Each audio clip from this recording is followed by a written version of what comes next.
Welcome back, everybody, to the latest edition of Kicking It with Cal. This is episode number 11, and I got my guy Chiko in the house today. Chiko, how you been doing? I've been good. You know, just living my Florida life. It's really hot down here. It's First time being down here in Florida, so getting adjusted to the heat. Yeah, and we'll talk a lot about Florida today since we're both living here in St. Pete, but I want to jump back many years ago to when we first met and kind of talk about what was going on at Illinois State University. So, Skylar, the mutual friend who connected us, back in 2014-15, that's how we kind of got set up. But what do you remember about the first time we interacted with each other? One thing, this guy had a vintage LeBron James, high school jersey. I was like, oh my God. He has the OG high school LeBron jersey. St. Vincent, St. Mary's. I had to take a picture with him. I'm like, okay, this guy, because it was a jersey party, right? Yeah. It was a jersey party. I was invited. My guy Sky. We didn't know each other yet. Exactly. My guy said, hey, come over to this party real quick. And literally, Cal was over there with a throwback. I'm like, okay. So that's the one thing that sticks out to me. Mm-hmm. Yeah. I get a lot of comments on that jersey. You know, it says Irish across the front. Some people think it's Notre Dame, but you see the backside, and that's Akron, Ohio, right there. Yeah, for sure.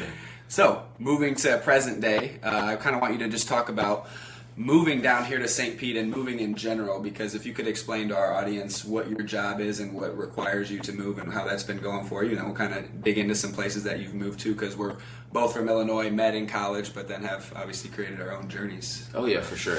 So I'm a travel lab tech, so almost like the same kind of job as a travel nurse, where you have little contracts you do here and there. But as far as people who don't really know what a lab tech is, so think about this: whenever they draw your blood or whatever kind of specimen they kind of get from you, they send it down to us, and we do all the kind of analysis and stuff on there, you know.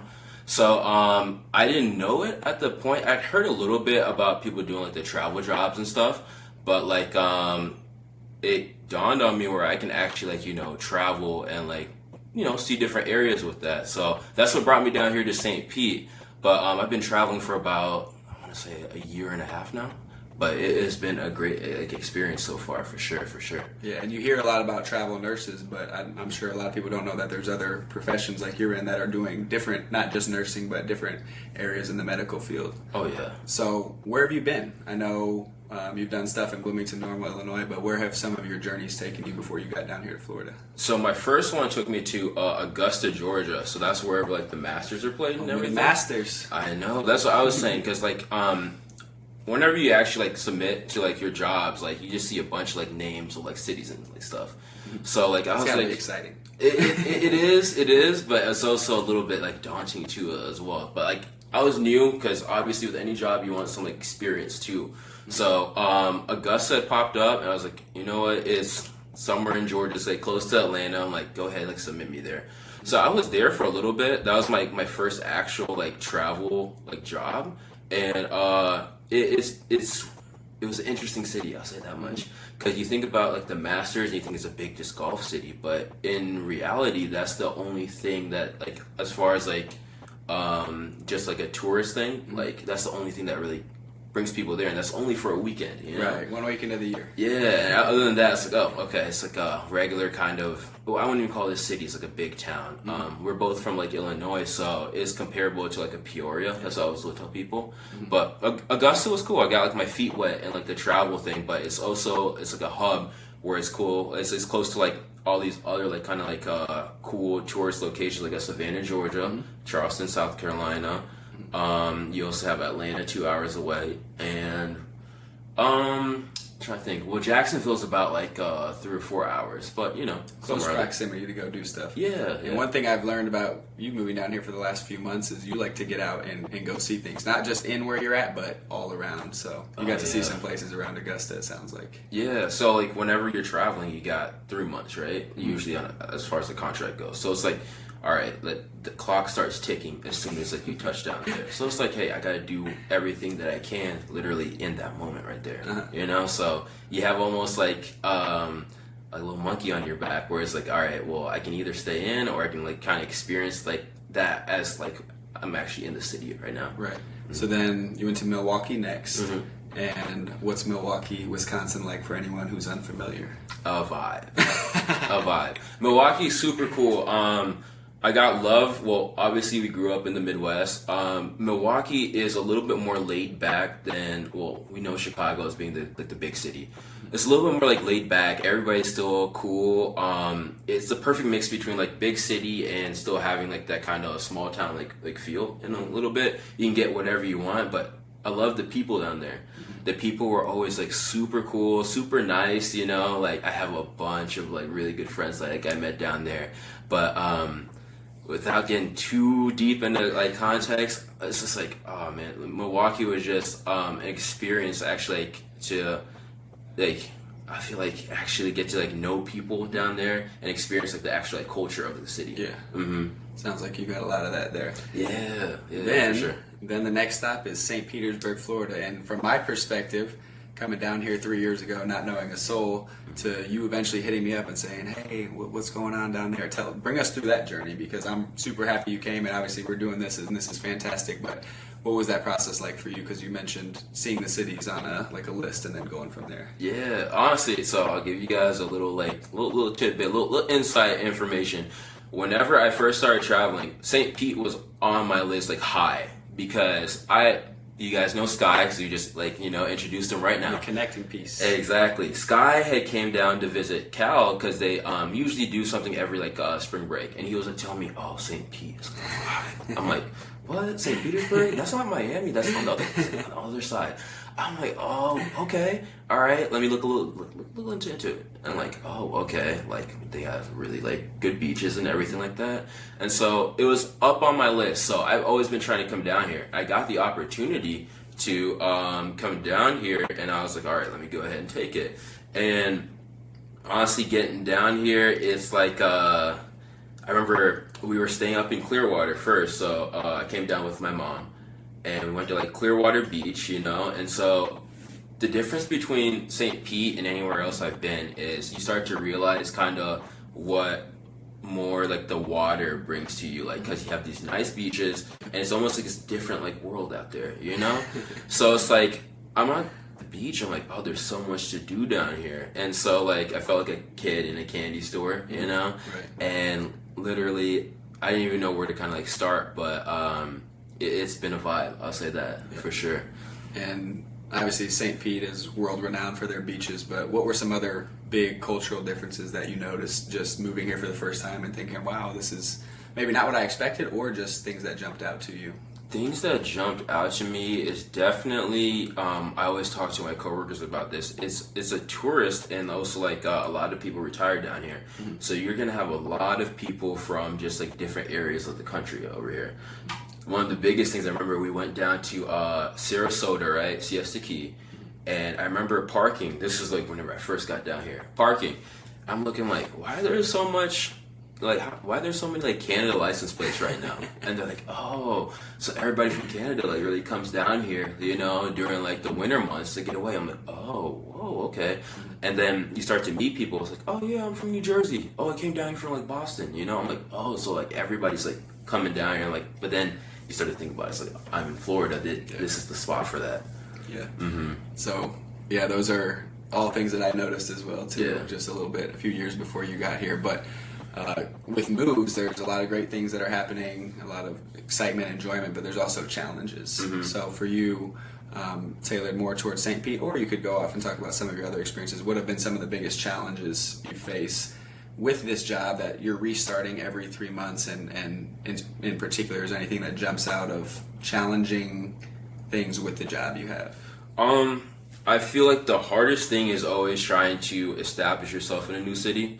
I use this analogy. It's almost hey, you're a plant, right? And whenever you get to a new city, you start to kind of build your roots out. And after about 3 months, as soon as you're starting to really dig deep, it's almost somebody's taking that plant up, uprooting it, and just putting it somewhere else. And it's oh, well, gotta dig new roots.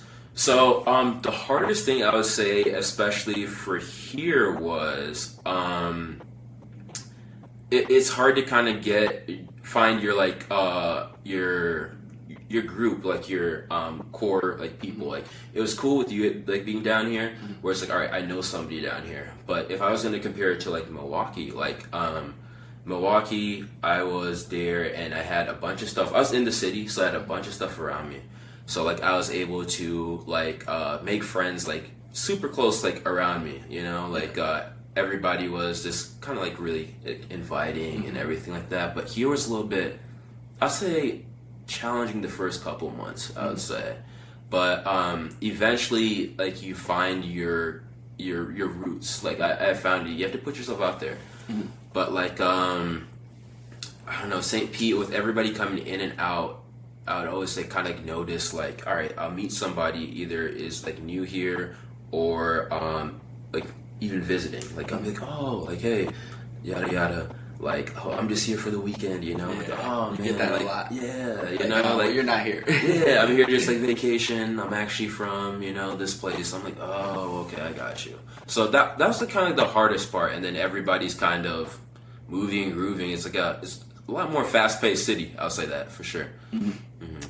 Yeah, I think for me, I got really lucky. The first week I moved here, I met 2 or 3 teacher friends, and we've been friends. You've met them. We're hanging out all day doing stuff. So I got pretty lucky with the friend group that kind of was just placed in my lap. But yeah, like finding those true, real friends, especially in your late 20s, like they say it gets harder and harder to make like true friends the older you get, which I think is true. But if you put yourself out there, I think it's what you put in sometimes, but you got to be lucky too. For sure, it's challenging for sure because everybody likes living life. It's like in college it's easy because like, all right, we're out here, like, you know, like we're taking some classes, but we're out here just really kind of like mingle. We don't have like actual responsibilities. But now people have jobs. A lot of people now get married, families. It's like, hey, I have to like, you know, divert my attention to like either my career or like my family. So it gets hard sometimes, but it's a good challenge though. I say that. Speaking of living your life, we've done a couple cool events down here together, and there's just always something going on around the Tampa Bay area. So what have been some cool experiences you've had at certain events that you've been to around St. Pete? We'll start on the one that we went to. First of all, shout out, I love the bird. If you're in St. Petersburg, follow that account. But they always post stuff, so they always like do like a little like what's going on this weekend. So I remember one time I saw one that was like cool, cause I always like try to find something that's a little bit more unique. Like so we went to, it was like a film festival, like that was like the main thing. It was Only Wave, I believe. And so it was film and art, so they had a bunch of artists, I remember, on like the bottom level, like showing their art, like showcases, and then next thing you know, you go up to the top floor and they have like a bunch of like, well, they had like, what was it? I know they were showing films, and it was like a projector, you know, everybody was kind of gathered around there.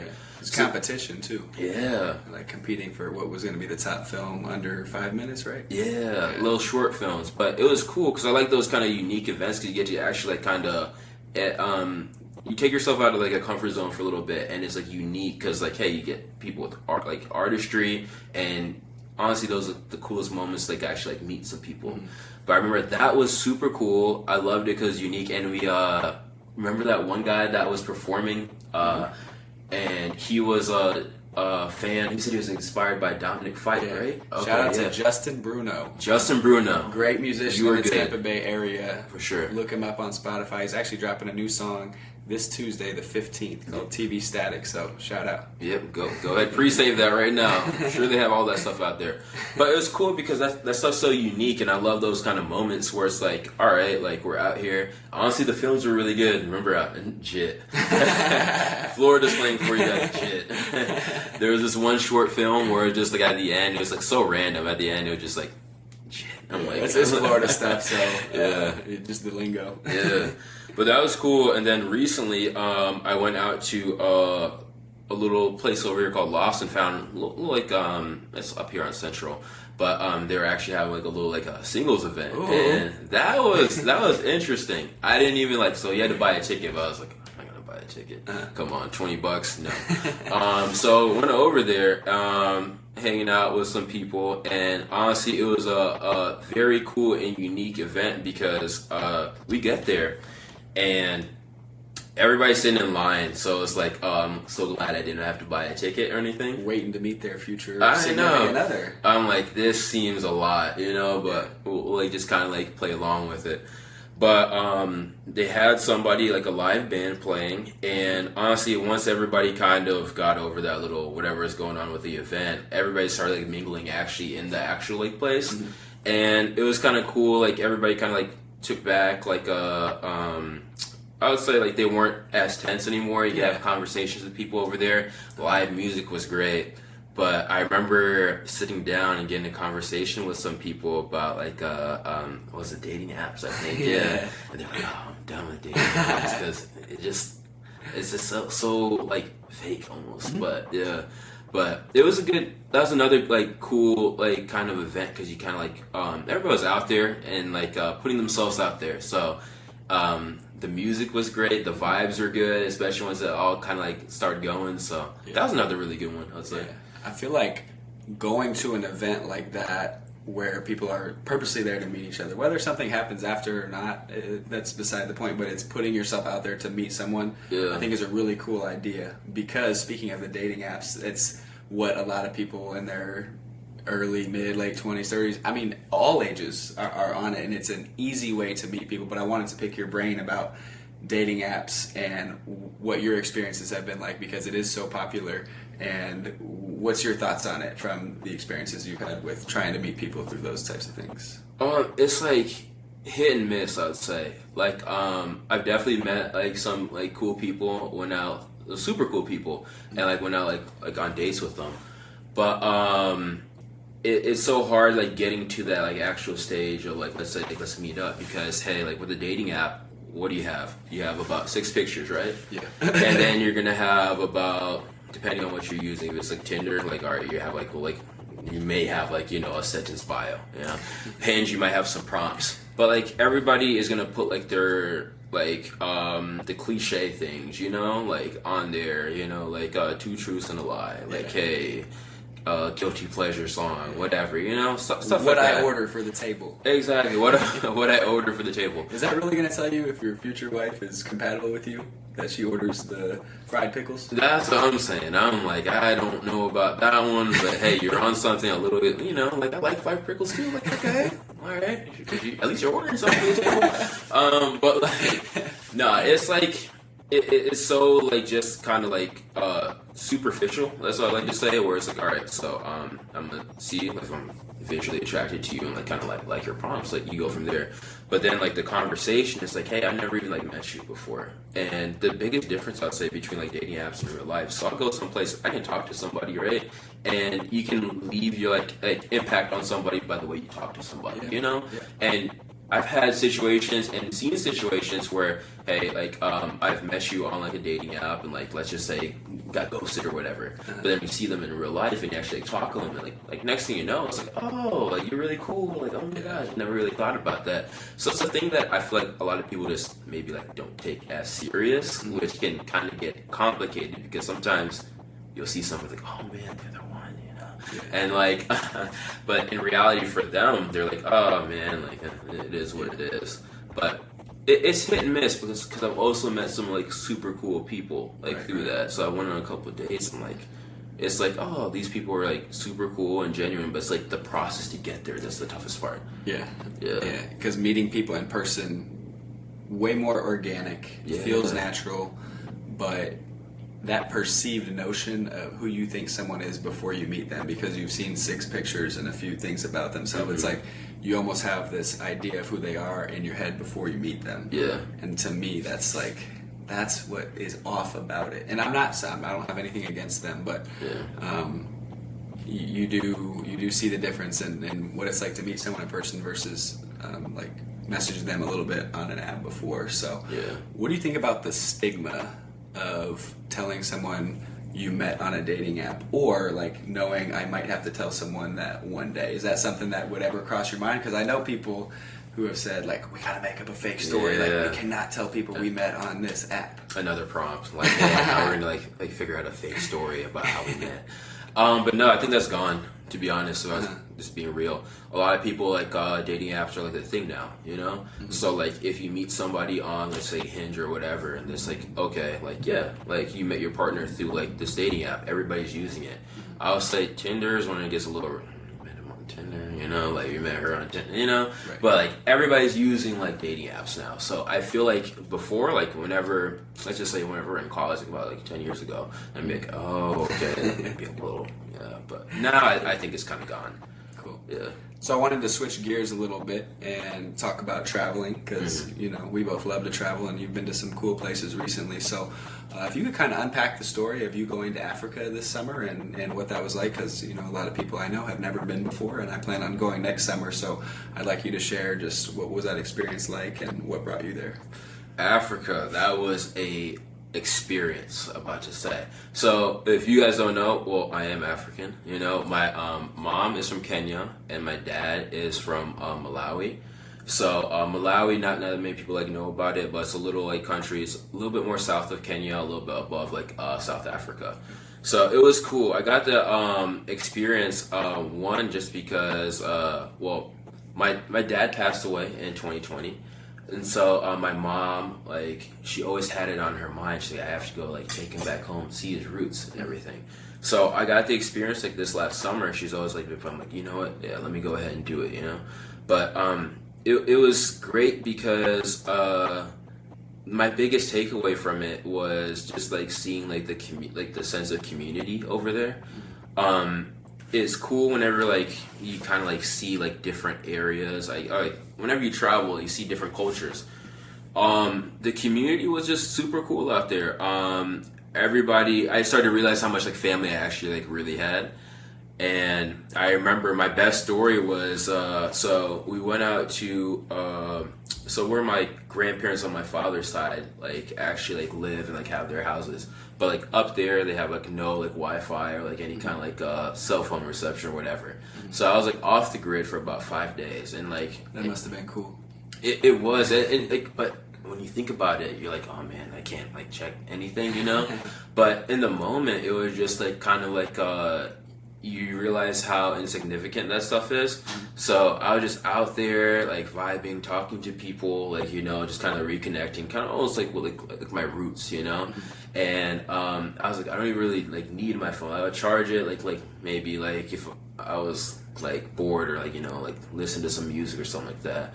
But that's about it. But it was super cool out there. And the craziest part about it all, I would say, is the cost of living. I remember out there. So it's like I had my obviously American dollars that I was like, all right, go ahead, like, you know, like transfer it over. But I remember going to like a restaurant and like I think the bill for like about, it's like with us and about like 4 or 5 other people. And so I'm like, all right, I'm thinking in my head, like, I got this one, you know, like bill's probably gonna be like $200-300, but it came out to about $80. I was like, oh, that's lit, you know what I'm saying? I got it, don't worry, you know? And everybody's like, oh my gosh, thank you. I'm like, it's not really that much, but Yeah. they appreciate so much. And like, I think the biggest thing too is just the community. Because we were bounced around, like staying at different like family members' house, but like, yeah, come over, like literally, like we'll host you and everything, which is something really cool to see. Yeah, I was in Costa Rica a little over a year ago, Yeah. and one thing that stood out to me just being in a place that was much different from home was a home I went into was all dirt. Dirt Yeah, floor in the yeah. living room, dirt floor in the bedrooms, dirt floor in the kitchen, and to me that was eye-opening. It humbled me. Yeah. It made me really think of like how many people around the world live in a place that is a lot different from where we're here at the States. So was there anything in particular that jumped out to you where you'll say, I'll never forget the moment like my eyes touched this particular... I'll give you guys 2. One is a little more like, hey, like, I appreciate a lot of things in America. I remember having to, you know, use the bathroom one time, and I was like, oh, so where's you guys like bathroom at? You know, like oh yeah, it's out back. I'm like, out back. Okay, you know. And next thing you know, it's like a latrine, like where like a latrine's pretty much like it's not like any running water. It's pretty much like they dug a hole deep into the ground, right? And you're just supposed to like use the bathroom there. I was like, wait, what? You know? I was like, whoa, I can't flush this. It just goes down there. Like, it's all good. Like, so that was one that was just definitely eye-opening as far as, like, kind of like humbling you. I would say the other one, I'm trying to think about just, like, eye-opening and humbling. Honestly, it was just, like, seeing all my, like, family out there and, like, the people that kind of, like, made them, like, move, just kind of, like, be out there, you know? Because... my mom has 10 siblings on her side, and my dad has about he has like 6, 7, and so we almost went to like a whole family tree thing, and like in that moment you're like, oh man, like there's a lot of like history with that, so that was very eye opening to me. It's like, oh, like especially like both my parents being foreigners, you like start to realize, oh man, like I have like a whole like family and roots like back here. So that was definitely eye opening for me. Cool. Yeah. Well, I plan on going to Kenya next summer, so I hope we can share some stories and just talk about both our experiences. So, switching gears a little bit, I like that shirt you got on, Kobe. Yes, sir. R.I.P. Yes, sir. Let's talk a little bit about fashion. So Fashion. every time I see you, Chiko, it's a fresh fit. New shoes, you got the shades, the chain, everything. So, tell me about fashion and what's your style like, and where do you think it has come from? I'll say, I'll be honest, I'm not like that big of a fashion person. Like that kind of like came up like a little bit more here. So I don't know how I got in touch with these people, but there's this store called Curated Heat that I really love to go to. Shout out to Aiden. Shout out to Aiden. You guys are doing an amazing job down there. But it's on Central, and they have a bunch of this like vintage kind of like throwback stuff. Like you got a couple of things there too, but I like sports, so it's like anything that has somebody like like I have this Kobe shirt. I got this one from they're called the Bootleg Boys. They've had a couple like pop ups here and there, but like they do really good like shirts and stuff like that. And honestly, I'll stand up if you want to. I got the Curated Heat like shorts that they had. So it's just been cool because you see they always like will post like shirts and stuff like that they have over there. So. I guess it's like considered streetwear or whatever. But I like that's because just like in sports, so it's like all right, you have Kobe, you have other people like I have an MJ one and stuff like that. But other than that, I've never been like the big style person, like you catch me wearing some like a nice shirt and some like shorts. That's about it. Yeah.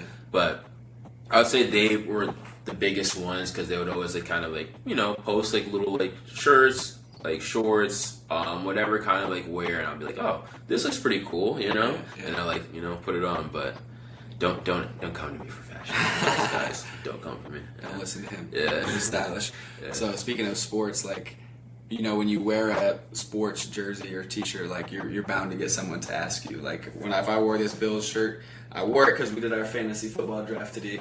Like you can see in the background, and I took Josh Allen. Hey, don't let him dumb it down right now. This boy has the #1 projected team right now. I don't know if you can see it, but he got Cooper Kupp, Devontae Adams, Josh Allen. We don't talk about fantasy football. It's actually like my biggest pet peeve which is why I sound so. I won't say anymore. I'm not gonna jinx it. Just wanted to explain the shirt, but when people see you on the street, it's like, "Oh, are you a Kobe fan? Are you a Bills fan?" Like, it's such an easy way to start a conversation. But the point I'm getting to is like vintage shirts have popped off so much in the last 3 years that like I saw a 16-year-old wearing a Denver Broncos shirt. He was working in a store in like Maine, and this older gentleman walks in. "Oh, are you a Denver Broncos fan?" And he goes, "No, I just it's a nice shirt, man." Like. You could see the disconnect from the older gentleman thinking for sure if he's wearing a Denver Broncos jersey or shirt, he has to be a fan, whereas the 16-year-old was like, hey man, like, this looks cool. Yeah. So I kind of wanted to ask you because TikTok, I think, has really influenced fashion. And have you seen that occur in the last 3 years, or what's your kind of take on where fashion has gone? Because it feels like, to me, it feels like the 90s with like flared pants and vintage shirts. And, they say style always comes back. So go over you want with that. I'll say TikTok and Instagram because you touched on a little bit like a little fashion thing. Like I remember like trying to like just get better at like dressing a little bit. Like I followed a couple like Instagram accounts like where they kind of show you how to like put an outfit together. But like, yeah, I would say so because like people, especially with like, the vintage stuff right now, it's really kind of popping off. I see a lot of people will like you'll get like compliments for having something like take for instance this, or like he said he had a Denver Broncos like a shirt on. Yeah. Literally, last weekend I went to like a event with a curator. They do a little market, right? So I had a Kobe shirt on. Same people that make this one. And so this guy comes up to me. He's like, "Oh, you're a Kobe fan?" I'm like, "Yeah." You know, it's like, "Oh, he's dope. He's a legend, but he's not top 10." I'm like, "What?" But from there, we start having a conversation about it, and literally, you know how it is. You start getting like an argument and everything. But it was fun. But met some cool people that were over there, just like, hey, this is like sports. Like I feel like a lot of people will bond over sports really easy. Yeah. So, but other than that, I would say like TikTok and Instagram for sure because you'll see something really cool and it'll stick out. And like, hey, if somebody's wearing something, next thing you know, like everybody wants to have, where'd you get that shirt? You know, yada yada. Yeah. So social media in general and like these days will have a big influence in all that for sure. Overalls. That's next. I want a pair of overalls. I know you were looking for something. Yeah, I remember you telling me about. I don't know. I just think it's cool. So we'll see if the audience agrees or not. But I want a pair of overalls. So yeah, I agree. Speaking of TikTok and Instagram, just social media in general, being 2023 and where we're at, and going on really like 10 years hard, definitely more, but like I always think of like 2012 as this like turning point when in my life it like really started to hit hard of people going in with it. So what are your thoughts on screen time, what apps you prefer, and just the climate of where we're in and how much time people consume on social media? I think it's definitely like kind of like really kind of taking like control of people's lives just because it's such a comparing thing. I have fun with it. I'll like just do whatever, so I have like a little bit more like kind of like freedom from there. I don't got like a super popping like Instagram or like Twitter or like Snapchat, but I just post whatever I want. But at the same time, like I feel like everybody's really just comparing themselves, like, and it kind of get in people's heads where it's like, hey, like I'm not like everybody posts like pictures like, so I'm not doing this, I'm not doing that, why am I not there yet? So that can kind of get, I feel like, toxic. So whenever you're talking about screen time, it's whenever you're scrolling, and I found myself doing it too. Just scrolling, and next thing you know, it's like, man, what have I been doing for the last hour? Yeah. But it's good in doses with everything, because at the same time I've learned some super cool things from like social media, but you have to be able to kind of sift through a lot of the BS. But I'll say, especially like here in St. Pete, to get back on like the if we want to go back to like Florida the train. Yeah, it's like it's very superficial, I'll say, down here. So it's like, all right, you have to kind of be posting what you're doing, what you're like, kind of like, what your life is. Which I feel like I see a lot of. I've got a couple Instagrams that are just like, oh, this is all like, like it's like almost like a magazine shoot of like what you're doing. It's like, where's the rawness, But I would say social media has definitely jumped a lot because I remember whenever we were first on it, like just say like our college days, it was like Twitter, Facebook, same thing, but like you're just kind of, hey, like saying what you're doing, and just kind of like living your life. It wasn't until you started adding like the visual aspect to it, whether it was like videos, pictures, and now it's almost become like just like a competition, like of what you can kind of show off. And it's a highlight reel. Yeah, it's a highlight reel. I mean, most people have social media, and I know very few people who have like completely cut it off. And I commend those people because it's that's a lot of time that you're not wasting at times if you're someone that can just live without it. Yeah. For me, I'm such a people person, and I love to connect so much that I just try to take it in doses and post occasionally. And obviously with the podcast, I like this version of it of getting to share stories instead of just like little tweets here and there. But no, I agree with all that. Now, if you were to have kids one day, what would your thoughts be on social media, them, or just devices in general, and what you would use for them? That's tough because I've been like my coworkers are obviously like older and they have kids and they will complain about the same thing. So we have a lot of these conversations at work. It's tough because you run into like a little divide where one, you don't want to like have your kid like be like the outcast and like not have them like be part of whatever everybody else is doing. But the same thing, you see what's really kind of getting pushed on social media where it's a lot of like it's a lot of BS, you know. So it's a lot of that where it's like, I don't want you actually like, you know, seeing that and like really kind of having that like warp your mind. I think that I would probably like limit it. I would say like, hey, whenever like maybe you're like this age, like you can have like an account, you know, here it is. It's very tough to say right now just because one, I don't have kids and like I don't know what like the like landscape of just like, you know, society will be around that time. But it's tough because at the same time, like I probably would be like how most parents are right now and being like, oh, I don't want you on that at all. But do you take that away from like, you know, next thing you know, if you don't have social media, like who are you socially around your peers, you know? Yeah. I would limit it the best I could without being that annoying dad. Yeah. But it's just gonna happen. And you could share stories about what it was like for you to grow up. So when did you have your first cell phone? Cell phone. I was late. My parents were strict as heck. So I was late. I had my first cell phone, I want to say, it might have been freshman year of high school. Okay. I remember That's that. right around when I got mine too. Yeah, because my parents were strict because everybody had, remember the Motorola Razors? Razor? Everybody I knew had you were their gonna say Razor. that. I was so jealous. Everybody was flipping that thing. I was like, I wish I had one. Yeah. But like I remember it was like freshman year of high school around there, and so I had to play a lot of like catch up because everybody was already like texting, doing all that. So it's Texting was yeah, cool. texting. You had a Razor and you were texting in junior high? I you know. You were somebody. Hey, we're old school. Remember back in the day whenever you used to pass notes? Oh man, like. But yeah, texting. That's whenever I first had my first. But I remember that's around like the same time whenever like Facebook came out. Cause I had a Facebook account, so I was going there and like it was like the wild wild west. I never had MySpace, but I had Facebook. That was my first actual like social media one. Mm-hmm. But what an experience! Like what a road to get to where we are right now, for real. Where we literally have the world in the palm of our hands, just right here. Like Literally.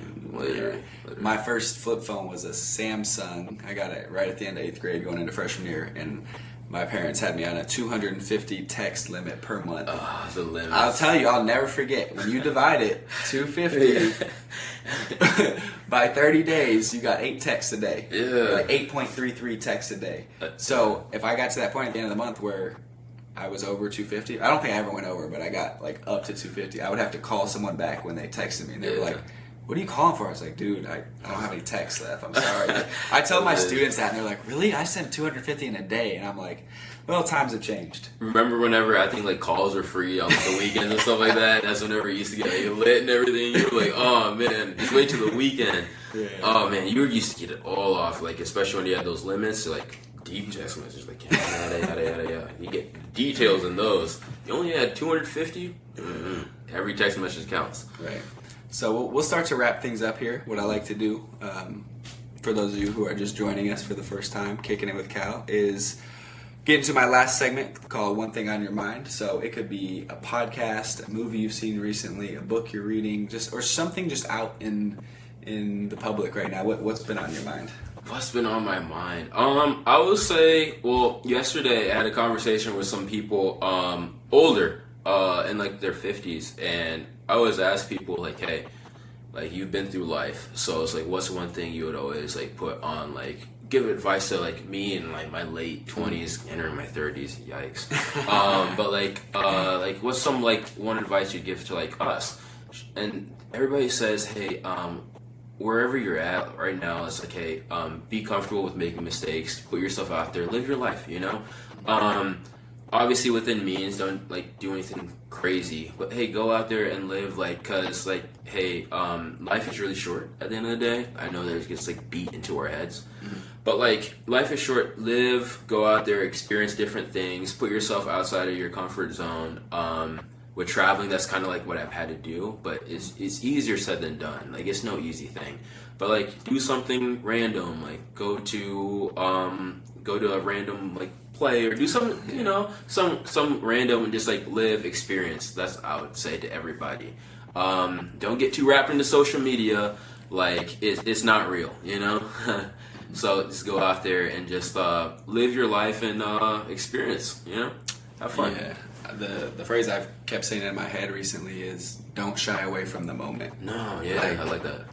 it just came to me the other night, and it's like if you have something that you feel like you should go do, just don't shy away from it, because you know you don't want to live with regret, and I don't. But I want to just keep that phrase in my head because it's something that, you know, I don't know, it just came to me. That's good. Say that one more time. Don't shy away from the moment. All right, next tattoo. I never had a tattoo before, but don't shy away from the moment. So we're gonna be signing off. Thank you everyone for listening. Chiko, thank you so much for being on. This was a blast. Thank you for having me. Appreciate you for having me. All right, until next time. Peace.